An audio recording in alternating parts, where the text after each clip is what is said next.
Bienvenidos a su canal de la Iglesia Bíblica Bautista, Razón para Vivir, con el pastor Jared Suárez. Vamos a orar. Bendito Padre Celestial, gracias te damos por tu amor, por tu misericordia. Gracias, Señor, porque nos das tu palabra, la palabra profética, más segura, más confiable. Y pedimos, Señor, que nuestro corazón esté dispuesto a recibir tu palabra como los tesalonicenses la recibieron, y que podamos honrarte y darte la gloria a ti porque tuya es, Señor. Bendice este tiempo, ayúdanos a poder entender lo que quieres para nosotros, y en el nombre de Jesucristo. Amén. Amén. Muy bien, entonces empezamos con el verso 2. Y dice: porque vosotros mismos sabéis, hermanos, que vuestra visita a vosotros no resultó vana. Entonces hemos de entender que ha habido visitas del apóstol Pablo, o algunas de las que hizo fueron en vano. ¿Por qué? Porque no se logró el cometido de la palabra de Dios. Si algo que queremos en la vida es que lo que hacemos dé fruto. Si usted siembra un árbol frutal, espera que ese árbol dé frutos. Si no da frutas, pues se frustra y lo que hace es precisamente cortarlo y poner otro. Entonces, de alguna manera, en la siembra y la cosecha vamos a tener en algunos momentos el gozo del fruto, pero en otros momentos no. Pero en este caso sí hubo fruto. Verso 2: pues habiendo antes padecido y siendo ultrajados en Filipos, y esto nos los narra en el capítulo 16 del libro de los Hechos, ahí donde se narra el carcelero de Filipos. Ahí este hombre se convierte, ahí cuando precisamente dos de los escritores de esta carta, Pablo y Silas, están presos y están cantando, alabando al Señor, después de que fueron golpeados y fueron llevados al calabozo. Ellos están cantando, glorificando al Señor. Y dice que ellos tuvieron denuedo es valor para predicar la palabra de Dios en medio de la adversidad. ¿Sabe? A veces uno por una amenaza se queda uno callado. Dicen, si sigues hablando de la Biblia me voy a enojar. Bueno, para que no te enojes, me callo.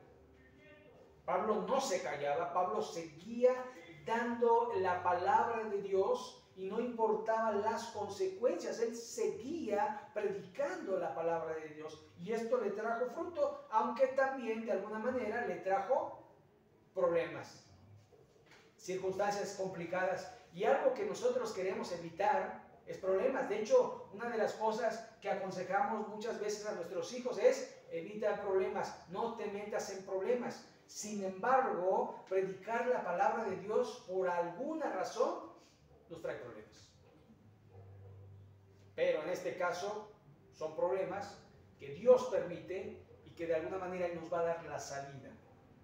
Así que dice: pues habiendo antes padecido y sido ultrajados en Filipos, como sabéis, tuvimos denuedo en nuestro Dios para anunciaros el Evangelio de Dios en medio de gran oposición, porque nuestra exhortación no procedió de error ni de impureza, ni fue por engaño. Y aquí la palabra exhortación, porque nosotros escuchamos exhortación, y la exhortación es la forma en que uno dicta la palabra de Dios para procurar un cambio en la vida de la persona.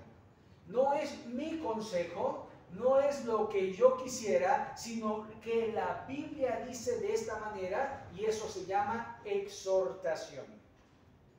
Ahora, esta exhortación dice que no procedió de error ni de impureza, ni fue por engaño. Y es que algo que vemos en las religiones es que hay una falsa promesa. Siempre hay promesa de prosperidad, de salud, de mejoría, de evolución, de muchas cosas que la gente quiere. La gente desea progresar, la gente desea tener más. Y cuando una religión les promete que sí, y una de las promesas que yo he escuchado de algunos predicadores es que dicen: recibe a Cristo en tu corazón y tus problemas se van a acabar. Y es una gran mentira, porque los problemas vienen y Satanás no va a estar contento, y algo que quiere hacer es: bueno, ya perdí un alma, pero ahora voy a ser infeliz a esta alma. Y hasta que uno soporta y crece en la gracia y en el conocimiento, entonces se da uno cuenta que esos problemas no son verdaderos problemas. ¿Sabe? A veces nosotros, los seres humanos, nos ahogamos en vasos de agua. Cuando realmente las cosas, las circunstancias no son como nosotros creemos, y son mucho más mejores, o son mucho mejores que lo que pensamos. Así que no fue ni por impureza, ni fue por engaño, sino, verso 4, que según fuimos aprobados por Dios para que se nos confiase el Evangelio, así hablamos, no para agradar a los hombres, sino a Dios que prueba nuestros corazones. Y una de las cosas que pasa en las congregaciones en el día de hoy es que van a escuchar lo que ellos quieren escuchar. ¿Y qué quieren escuchar? Que Dios los va a bendecir, que Dios los va a prosperar, que Dios les va a dar más, que Dios quiere su mejoría, que Dios quiere su salud, que Dios quiere, y la verdad es que Dios lo quiere, pero porque hay enfermos, porque hay necesidades, porque hay muertes, porque hay esto, porque hay lo otro, porque también existe el mal. Y también existe lo que conocemos nosotros como desobediencia, y las consecuencias de nuestra desobediencia pues nos van a alcanzar. El que siembra, dice, el que siembra para la carne segará corrupción, el que siembra para el espíritu segará vida y paz. Entonces nosotros debemos pensar un poquito qué estamos sembrando, porque eso también vamos a cosechar. Y ahí en el capítulo 6, 9 de Gálatas, el apóstol Pablo dice: no os canséis de hacer el bien, porque a su tiempo segaremos si no desmayamos. Así que necesitamos de alguna manera pensar que las cosas no son como nosotros quisiéramos, pero tampoco la iglesia está para que nos digan lo guapo, lo hermoso que somos, y que merecemos lo mejor, cuando nosotros sabemos que según la palabra de Dios lo que merecemos realmente es el infierno por nuestro pecado. Pero hay algo que se está dando común, y el humanismo se ha metido dentro de las congregaciones para hablar del hombre y no hablar de Dios. Así que no es lo que queremos o pensamos, sino lo que dice la Biblia. Y es por eso que yo he decidido de alguna manera predicar la Biblia. Agarramos un libro y lo vemos de capítulo por capítulo, porque allí van a salir los textos y va a hablar a nuestra necesidad, porque la palabra de Dios es viva, es eficaz, es la palabra de Dios, no es mi palabra. Y entonces esto va a hablar no a tu mente, sino a tu espíritu. Porque de alguna manera, como dice la Escritura en Romanos 8, el Espíritu mismo habla a nuestro espíritu que somos hijos de Dios. Y si hijos, también herederos y coherederos con Cristo, si es que padecemos juntamente con Él. Así que la palabra de Dios va a hablar y va a dar fruto en nuestra vida a la medida que nosotros la obedezcamos. Verso 5, porque nunca usamos de palabras lisonjeras. ¿Saben qué son las lisonjas? De alguna manera, palabras ásperas, pero también se puede hablar de las adulaciones, ¿verdad? A la gente le gusta que lo adulen. Qué bien te ves, ¿verdad? Qué bien hablas, qué bonito oras, qué esto, qué lo otro, y como pavo real, ¿verdad? Poco a poco nos vamos inflando porque nos gusta. Nos gusta escuchar esos cumplidos, pero la palabra de Dios es un poco más áspera, porque la palabra de Dios no se compara con una flor, sino se compara con una espada. Porque la palabra de Dios es como una espada de dos filos que penetra hasta partir el alma, las coyunturas, los más íntimos de los seres. Escudriña nuestro corazón. Entonces, creo yo que de alguna forma queremos mejorar, y para mejorar necesitamos saber en qué tenemos que mejorar.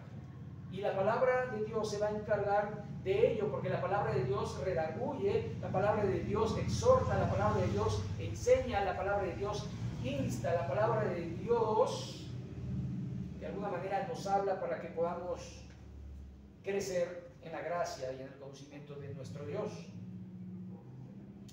Así que, como sabéis, ni encubrimos avaricia, Dios es testigo. Y es que muchas veces, si algo que hemos visto en los últimos tiempos, es que, contrario a Pablo, ahora los pastores se enriquecen de las congregaciones. Se enriquecen. Ahora, yo no digo que el pastor tenga que vivir de una manera, pues, hasta de lástima, ¿verdad? Si está solo, bueno, pues, si él quiere vivir así, pero si tiene familia, pues tiene que calzarlos, vestirlos y darles un techo y lo básico, ¿no? Pero en estos tiempos parece ser que hasta si quieres hacerte rico, puede ser político o puede ser líder religioso, pastor, y entonces te vas a hacer rico. Pero aquí el apóstol Pablo está diciendo que él no ocultó, que él no encubrió avaricia. Es decir, que no hizo esto. Y el apóstol Pedro en el capítulo 5, me parece que es de la segunda o de la primera, no recuerdo, pero dice: apacentad la grey con ánimo pronto, no por ganancia deshonesta. ¿Sabe? Esto es algo importante y es algo que determina también la sana doctrina, ¿verdad? Seguimos. Verso 6. Ni buscamos gloria de los hombres. ¿Sabe? Una de las cosas que buscan es acaparar, ¿verdad?, los reflectores, ¿verdad? Y entonces también ahí viene el pastor, ¿verdad? Ábranle el campo, ¿verdad? Y yo creo que eso es dañino para el pastor.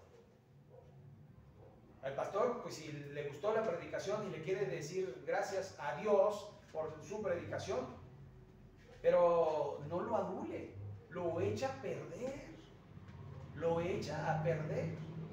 ¿Por qué? Porque lo está inflando de pura vanidad, ¿verdad? Simple y sencillamente, Dios fue el que habló y nosotros somos instrumentos, solo instrumentos. Es curioso, ¿no? Porque cuando usted hace una instalación eléctrica, usted usa pues una pinza de electricista. Esa pinza de electricista tiene un mango que evita que pase la electricidad, y si usted cometió un error y tocando los cables o enrollándolos, usted tocó una lámina o algo que hiciera corriente, usted le va a dar chispa, pero no va a sentir el toque eléctrico.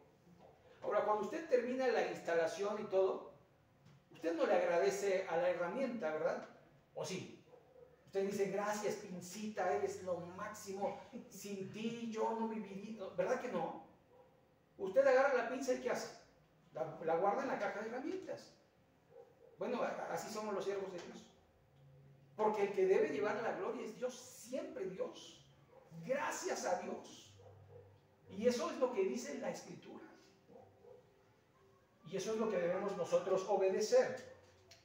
Así que seguimos, verso 6. No buscamos gloria de los hombres, ni de vosotros, ni de otros, aunque podíamos seros carga como apóstoles de Cristo. Así que el apóstol Pablo pudiera usar sus cartas como apóstol y decir: yo soy como el apóstol Pedro, como el apóstol Juan, y ellos de alguna manera recogen las ofrendas y ellos de las ofrendas, pero dicen, yo no quise ser gravoso. Yo no quise ser gravoso. Y mire lo que dice en el verso 7. Antes fuimos tiernos entre vosotros como la nodriza que cuida con ternura a sus propios hijos. ¿Sabe? La nodriza, digamos que es una madre alquilada, ¿verdad? Entonces usted en aquellos tiempos y digamos en la nobleza, así se estilaba, así se daba, así se usaba. Agarraban, traían una nodriza y a veces hasta la nodriza amamantaba a los hijos de la reina, ¿verdad? Y entonces así pasaba, ¿no? Y los criaba y curioso, ¿no? Porque yo lo he visto con mis propios ojos que muchas veces la muchacha que cuida al hijo, cuando ella se va a ir, porque se va los fines de semana a descansar a su pueblito, el niñito le llora. No te vayas, no te vayas. Le llora a la muchacha. Pero ahí está su mamá. Y no quiere quedarse con su mamá porque pasa el mayor tiempo con ella. Lo cuida, le da de comer, le da de beber. Cuando se cae, lo apapacha, lo consuela, lo cura. Y entonces, prácticamente la nodriza es como una madre adoptiva, aunque exista la madre.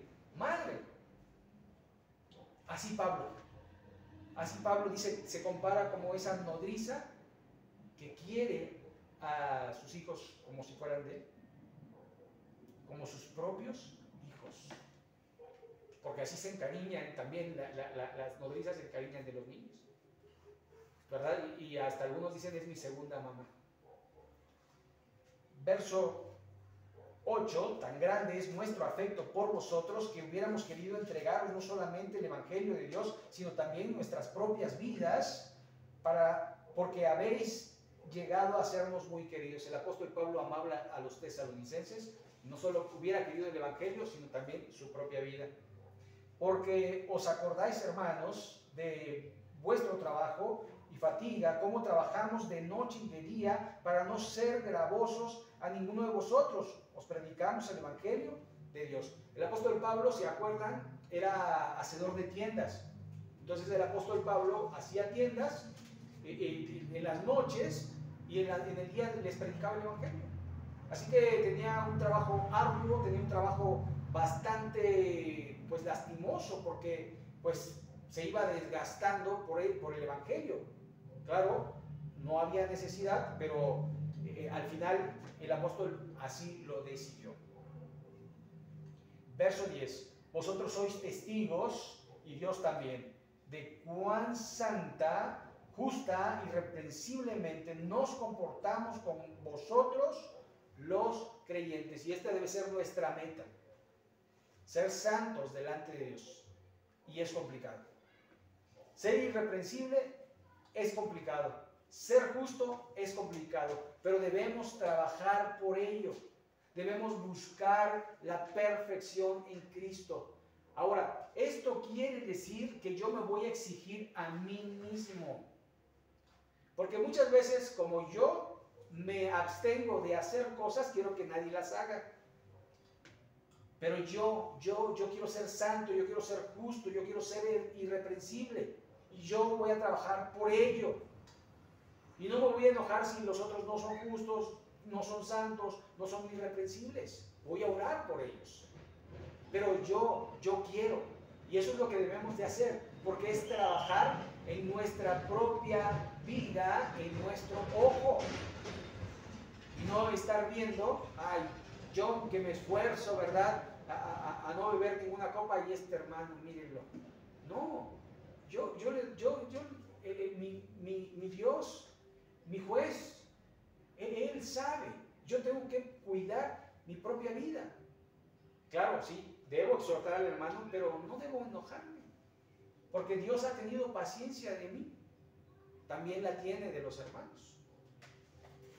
Verso 11. Así también sabéis de qué modo, como el Padre a sus hijos, exhortábamos y consolábamos a cada uno de vosotros. Así que una de las cosas que hacen los papás es exhortar a sus hijos y es consolarlos. Esa es una de las funciones de los papás. A veces los papás solo están para regañar, A veces los papás solo están para llevar, para cumplir con su deber, ¿verdad? Entonces ya te di de comer, ya te llevé a la escuela, pero falta esta parte. Instruye al niño en su camino y aun cuando fuere viejo no se apartará de él. Esto es exhortar y esto es consolar, como el padre al hijo, a los hermanos. Pero de alguna manera el apóstol Pablo nos muestra una de las funciones que hacen los padres, y él lo hizo con los hermanos. Verso 12: y os encargábamos que anduvieseis como es digno de Dios, que os llamó a su reino y gloria. Esto es también en la parte como el padre a su hijo. Una de las cosas que los padres tenemos que hacer es encargarle a nuestros hijos que anden como es digno de Dios. Es que seas luz, que allí donde quiera que estés las personas sepan que eres un hijo de Dios o una hija de Dios, que des testimonio. Es parte de lo que los padres tenemos que hacer. No solamente el pastor hacia la congregación, sino los padres hacia los hijos. En una ocasión vino una hermana que era mamá soltera. Me dijo: pastor, mi hijo está sacando malas calificaciones, hable con él, ayúdele. Pues sí, le puedo ayudar, ¿verdad? Le puedo exhortar.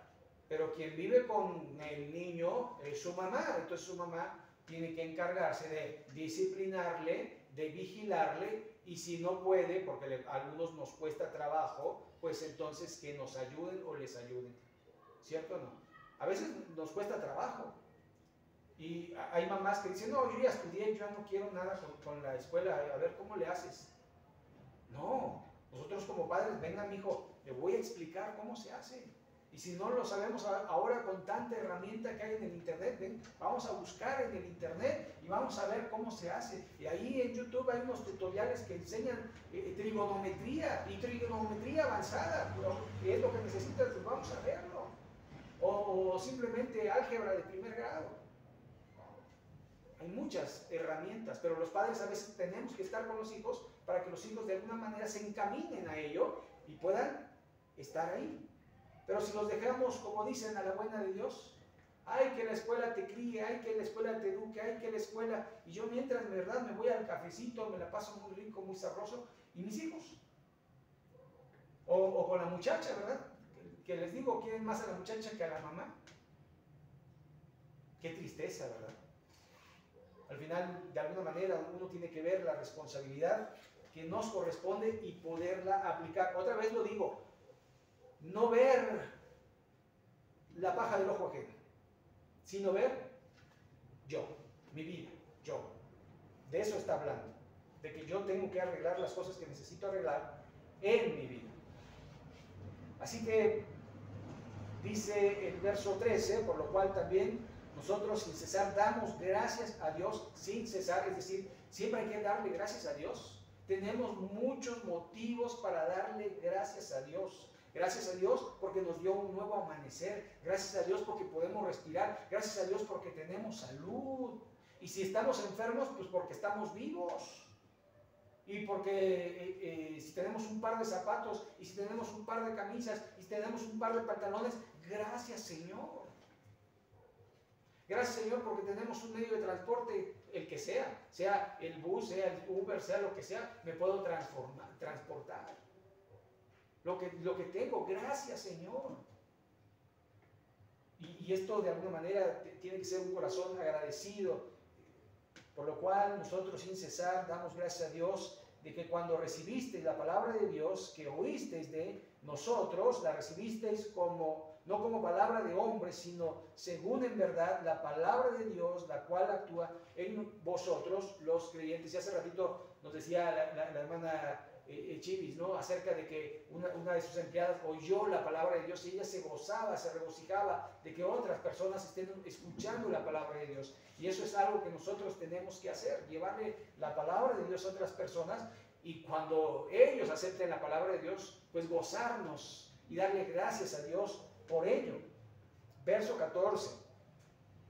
Porque vosotros, hermanos, vinisteis a ser imitadores de las iglesias de Dios en Cristo Jesús, que están en Judea, pues habéis padecido de los de vuestra propia nación las mismas cosas que ellas padecieron de los judíos. Y saben, hace un paralelo de una iglesia gentil y de una iglesia judía. Los judíos eran perseguidos por los judíos y los gentiles por los gentiles. Y esto va a pasar en nuestra casa cuando nos convertimos. Has defraudado, eres un traidor a la fe de tus padres, no eres digno, ¿verdad? Y muchas otras cosas, porque esa es la persecución que los creyentes recibimos, ¿verdad? ¿Cómo es posible que hayas abandonado la fe de nuestros padres? Abandoné la fe de mis padres para tener la fe bíblica, la fe de conciencia y de ciencia que me ayuda a ver las cosas correctamente. Porque mis padres estaban viviendo en la idolatría y la Biblia dice que no tendrás dioses ajenos delante de Él, que no te inclinarás a ellos, porque Dios es celoso, visita la maldad de los padres hacia los hijos hasta la tercera y cuarta generación de los que le aborrecen. Yo no quiero recibir el castigo de Dios, yo quiero recibir la misericordia y por eso sigo a Jesús y sigo lo que la Biblia dice, ¿verdad? Sí, vamos a tener oposición, sí, vamos a tener persecución y a veces de nuestros seres queridos. ¿Saben? Los judíos, cuando un creyente, cuando una persona se convertía a Cristo, prácticamente lo desheredaban, lo echaban de su casa, ya no le hablaban y los vecinos tampoco le hablaban y los comercios ya no le vendían. Sufrían más que nosotros, ¿verdad? Entonces usted llegaba ahí con el lechero y le decía, deme un litro de leche, no hay. Oye, pero si ya lo vendí. No, pero no tendrás, no tengo para ti, no tengo nada. Bueno, pues ya no tomaré leche, voy con el carnicero.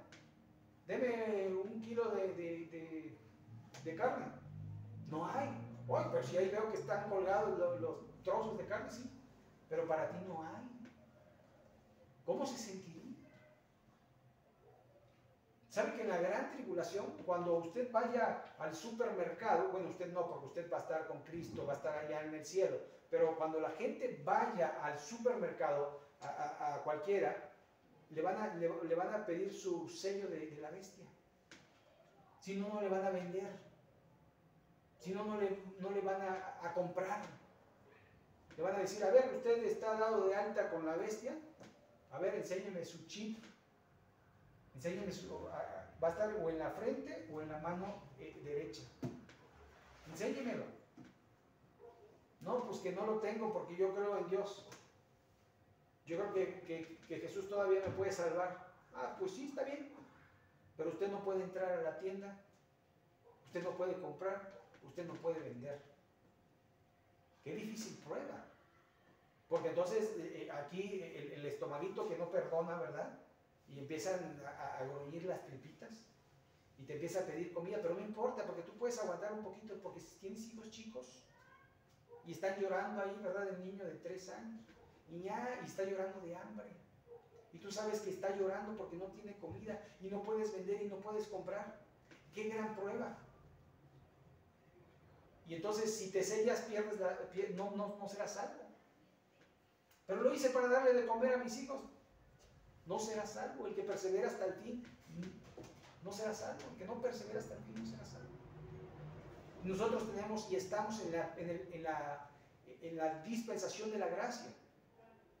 Y Dios tiene mucha misericordia en este tiempo de nosotros. Pero no debemos abusar de la gracia. Así que debemos estar agradecidos porque verdaderamente tenemos mucho y no lo apreciamos. Y solo estamos viendo lo que no tenemos. Y no disfrutamos lo que sí tenemos. Así que sigue diciendo, pues padecieron de vuestra propia nación las mismas cosas que ellas padecieron de los judíos, los cuales mataron al Señor Jesús y a sus propios profetas, y a nosotros nos expulsaron y no agradan a Dios y se oponen a todos los hombres. Es que esto de alguna forma realmente no nos ha sucedido a nosotros. Ahora, cuando dice el apóstol Pablo que los judíos mataron a Jesús, es porque ya no se consideraba a sí mismo judío, sino él era cristiano. Él había dejado el judaísmo. Es curioso porque ahora en la actualidad hay muchas iglesias que se dicen a sí mismas judeo-cristianas y empiezan a tratar de que la gente judaice, ¿verdad? Y hasta tienen su kipá y se ponen sus patillas como con caireles, así como los judíos, y su barbota, y usan sombrero, y usan una gabardina negra, y van en la calle, parecen, pero no son. Porque Dios no quiere la apariencia externa, sino el interior, el alma contrita y humillada, no despreciará nuestro Dios. Él quiere nuestro corazón. ¿De qué sirven las apariencias? De parecer pero no ser. ¿Saben? En nuestros días es mucho de la apariencia y hay mucha gente que dice ser. De hecho, usted puede ver que hay gente que dice ser perro, cree que es perro y ladra, y usted lo ve y dice, pobre perro, ¿para qué compararlo con esta persona? La verdad creo que mi perro es más inteligente que esta persona. ¿Saben?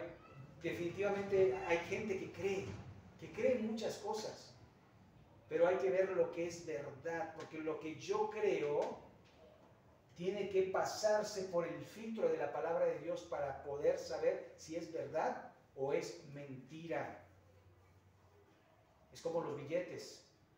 Ahí tenemos un billete falso de 200, ¿verdad? Y en una ocasión fuimos a la gasolinera, Jared y yo, y me da el cambio el de la gasolinera y Jared me dice, ese billete es falso.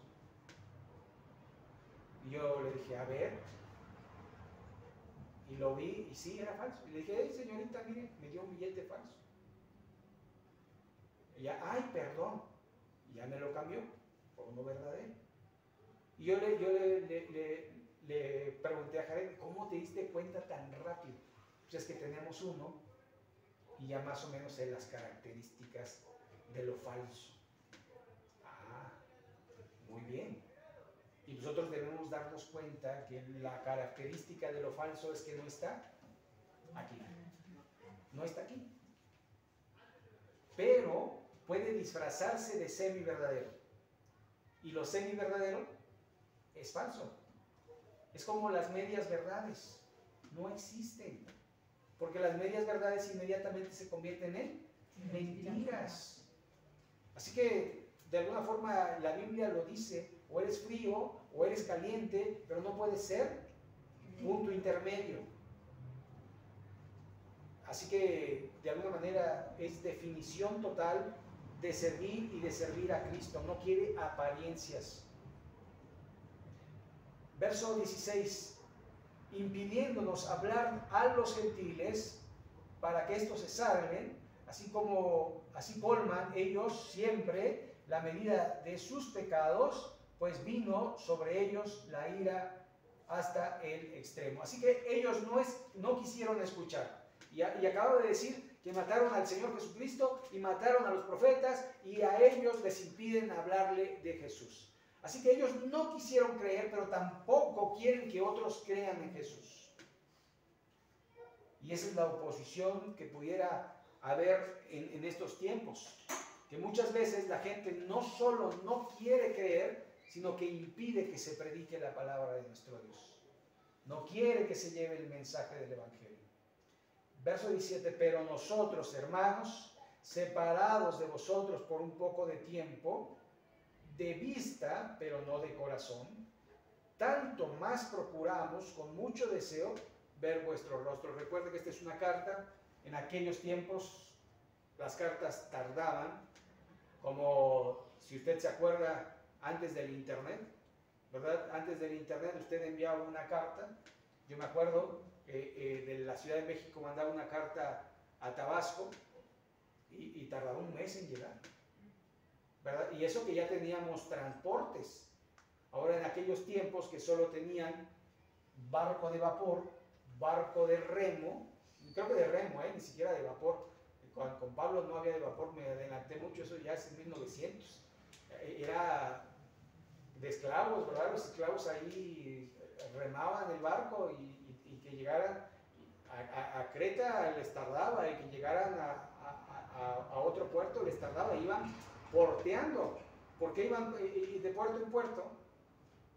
Porque sus brazos no les daban para tanto, ¿verdad? Nosotros les digo que no valoramos lo que tenemos, ¿verdad? Nosotros nos subimos a un medio de transporte y si en mucho, ¿verdad? Y a veces hasta nos quejamos, ¡ay, qué tráfico! Me tardé media hora. En aquellos tiempos, para trasladarte todo ese trayecto, tardabas, no una hora, tardabas horas y a veces hasta días, ¿verdad? Por ejemplo, ahora lo vemos con las famosas peregrinaciones. Tardan días porque ahí van, ¿verdad? Se bajan del camión, caminan, se suben, caminan otros, se suben, caminan otros. Me la eché caminando. ¿Cuál te la echaste caminando? Si la mitad te la pasaste en el camión. Pero bueno, es otra historia, pero al final tarda uno mucho más. El apóstol Pablo escribe carta y dice, quiero verles. Esto quiere decir que la carta ya había llegado y el apóstol Pablo no les había visitado. Él se anticipaba y quería mucho a los de Tesalónica. Dice, procuramos con mucho deseo ver vuestro rostro. Verso 18, por lo cual quisimos ir a vosotros, yo, Pablo, ciertamente, una y otra vez, pero Satanás nos estorbó.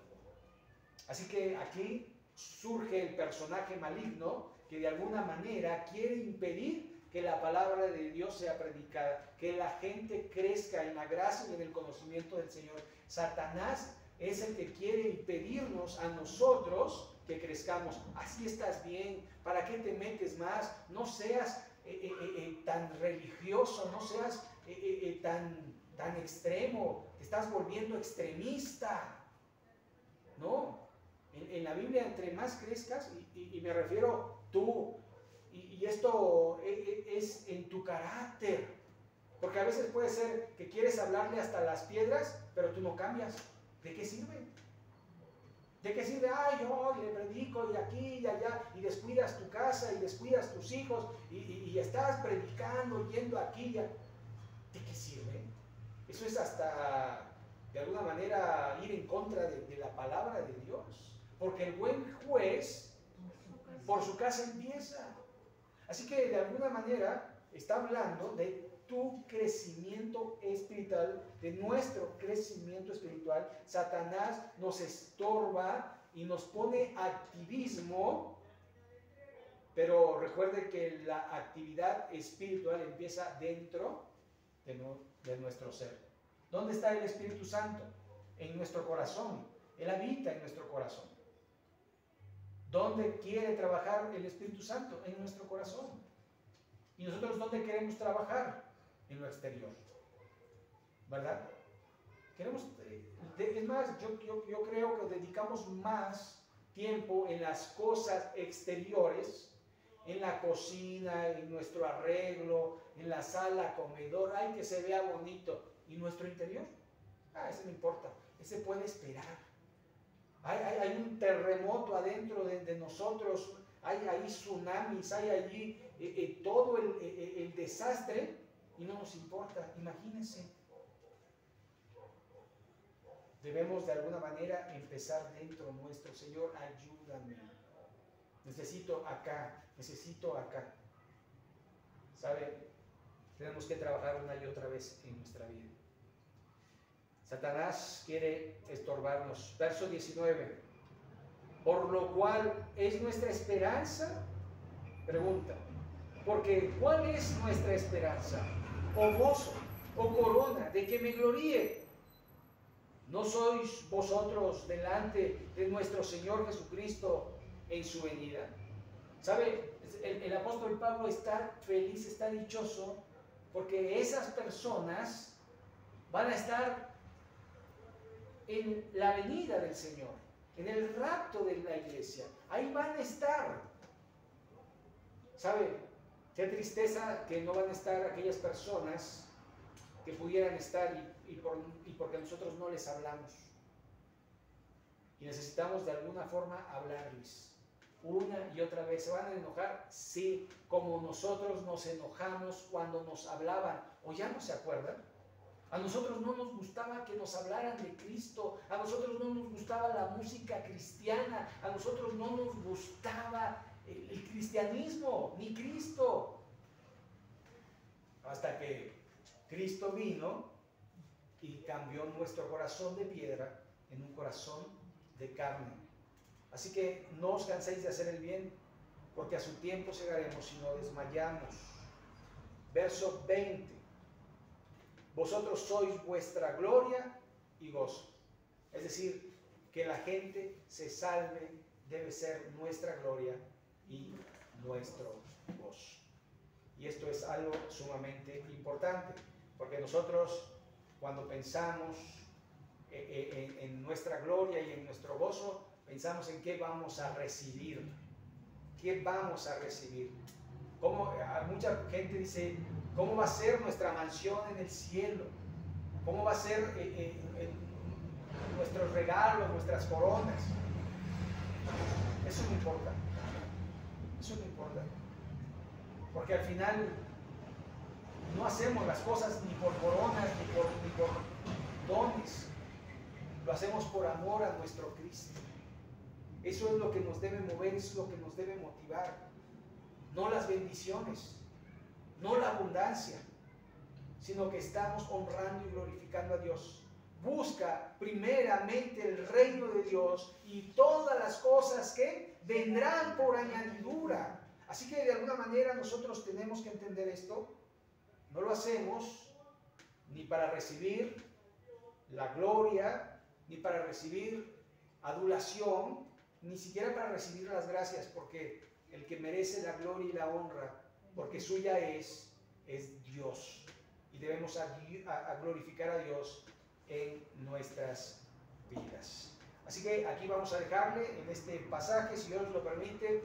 La próxima semana vamos con jueces, ¿verdad? Continuamos con jueces y ya puede ir leyéndolo, si no me equivoco es el 18. Entonces, para que lo pueda estar repasando. Muy bien, pues vamos a orar a nuestro Dios. Vamos a concluir orando. Bendito Padre Celestial, gracias te damos por tu amor, por tu fidelidad. Gracias, Señor, porque nos das vida, porque nos ayudas, porque nos hablas a través de tu palabra. Y, Señor, ayúdanos a poder llevar el mensaje del Evangelio a otras personas. No importa si se enojan, no importa si nos metemos en problemas, pero queremos hacer tu voluntad y pedimos, Señor, que nos guíes a aquellas personas que han de creer en ti. Ayúdanos, Señor, a poder glorificar tu nombre. Y en el nombre de Jesús.